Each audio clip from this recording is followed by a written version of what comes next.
মাহে রমজান আসার সঙ্গে সঙ্গে আল্লাহ রাব্বুল আলামিন শয়তানকে জিঞ্জিরাবদ্ধ করে নিয়েছেন। আর সঙ্গে সঙ্গে একজন ইউনাদি মুনাদিল ইয়া বাগিল খায়রি আকবিল ওয়া ইয়া বাগিশ শাররি আকসির ওয়ালিল্লাহি তাকাউ মিনান নার যালিকা কুল্লু লাইলা। আল্লাহর নবী সাল্লাল্লাহু আলাইহি ওয়াসাল্লাম বলেছেন, যখন মাহে রমজান শুরু হয় তখন আল্লাহর পক্ষ থেকে এক ফেরেশতা প্রত্যেক দিন রাত্রে সে বলতে থাকেন, ও আল্লাহর বান্দা, ও ভালো কাজ করেনেওয়ালা ব্যক্তি, তুমি তোমার ভালো কাজটাকে আরো বাড়িয়ে দাও। সুবহানাল্লাহ। তুমি তোমার খারাপ কাজটাকে কমিয়ে দাও। যখন আল্লাহ রাব্বুল আলামিনের ওই আহ্বানকারী আহ্বান করতে করতে থাকেন আর বলেন, তুমি তোমার খারাপ কাজটা বন্ধ করে দাও, অন্যায় তলবকারীকে সে অন্যায়কে বন্ধ করার জন্য বলে। কারণ আল্লাহ রাব্বুল আলামিন এই মাসে অসংখ্য দুজগীদেরকে জান্নাতের সার্টিফিকেট দিয়ে দিবে। আমরা সে জান্নাতে যেতে চাই কি চাই না? সে জান্নাতে যেতে হলে আমাদেরকে কি করা লাগবে? কি করা লাগবে? আমাদেরকে ঈমান গ্রহণ করে নেক আমল করা লাগবে।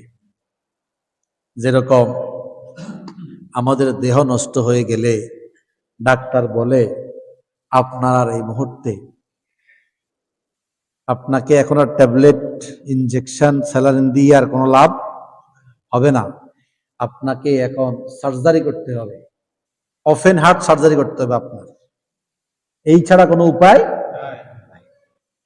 বান্দা এই পৃথিবীতে চলমান জীবনে চলতে গিয়ে এমন অপরাধ অন্যায় করা শুরু করে, করতে করতে করতে করতে তার কলবকে এমন নোংরা করে ফেলে, এমন খারাপ করে ফেলে, ওটাকে ধুয়ে মুছে একেবারে পাকসাপ করা ছাড়া কোনো উপায় আর থাকে? এই পাকসাপ করার জন্য, ধুয়ে মুছে ছাই করার জন্য আল্লাহ রাব্বুল আলামিন বান্দার জন্য ব্যবস্থা করেছেন সিয়াম, রমাদান। এই রমজান থেকে রমাদান অর্থ হচ্ছে জ্বালিয়ে পুড়িয়ে ছাই।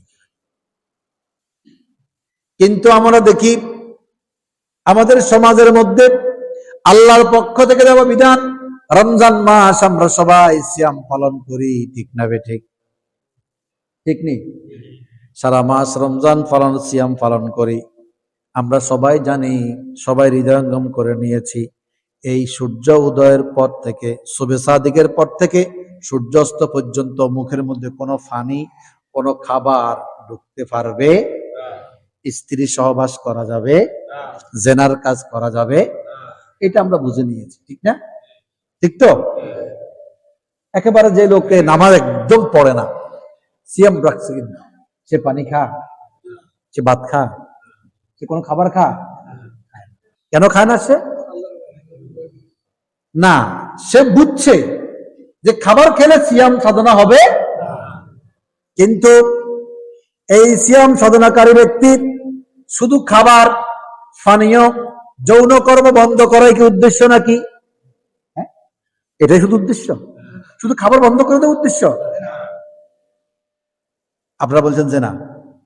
কিন্তু আমি যদি এটার সঙ্গে আমি যদি কন্ট্রাডিকশন করি, আমি তো এন্ট্রি দাঁড়িয়ে যাই যে না, আমরা বুঝছি এইটা।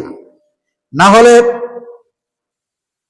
যেদিন পুরো একটা মাস সিয়াম সাধনার করার সময়ে আমরা ভাত খাই নাই, পানীয় গ্রহণ করি নাই, আমরা স্ত্রী সহবাস করি নাই, জেনার কাজ আমরা হাত বাড়াই নাই, কিন্তু শাওয়ালের চাঁদ উঠে যাওয়ার সঙ্গে সঙ্গে বলুন চাই, হিন্দুরা যেরকম তাদের পূজা পার্বণের সময় তত অপকর্মগুলা করে, আমাদের মুসলমান সমাজের মধ্যে, আমাদের ঘরের মধ্যে, আমাদের ছেলে মেয়েরা এরকম অপকর্মগুলা, খারাপ কাজগুলা করে কি করে না?